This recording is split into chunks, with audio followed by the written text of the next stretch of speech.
Ramai nak beli rumah tapi asyik tengok showroom je. Korang tahu tak? Silap pilih pemaju, menangis nanti. Ini 6 benda wajib korang cek sebelum bayar booking. Pertama, cek senarai hitam KPKT. Benda ni basic gila. Kalau nama pemaju atau pengarah dia ada dalam senarai projek sakit atau bermasalah, tolonglah lari jauh-jauh. Kedua, pergi tengok projek lama dorang. Jangan percaya janji manis. Drive pergi kondo atau taman yang dorang dah siap 5 ke 10 tahun lepas.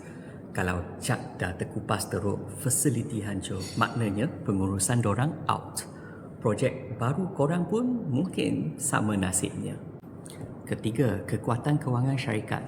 Market sekarang ni, kos barang asyik naik je. Cari pemaju yang public listed kat bursa, GLC atau syarikat gergasi. Capital dorang kukuh. Kalau pemaju kecil yang tak pernah dengar nama, risiko projek sangkut tengah jalan tu agak tinggi.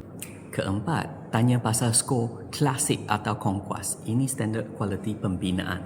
Pemaju yang bagus akan bangga tunjuk skor dorang atas 80%. Kalau dorang pun tak blur, korang sebut je klasik, lupakan je lah. Keenam, tengok master plan dorang. Adakah dorang sekadar buat satu blok kondo, lepas tu cabut? Atau dorang bina satu ekosistem lengkap dengan taman, hub komersial dan akses jalan yang betul? Pemaju yang fikir jangka panjang akan naikkan value harta tanah korang, terutamanya kat area hotspot macam Medini dan Iskandar Puteri. So, jangan main beli rumah je. Nak saya tolong tapiskan projek mana yang datang dari pemaju yang solid kat area JB? Komen pemaju kat bawah. Biar saya bantu awak. Nama saya Jane.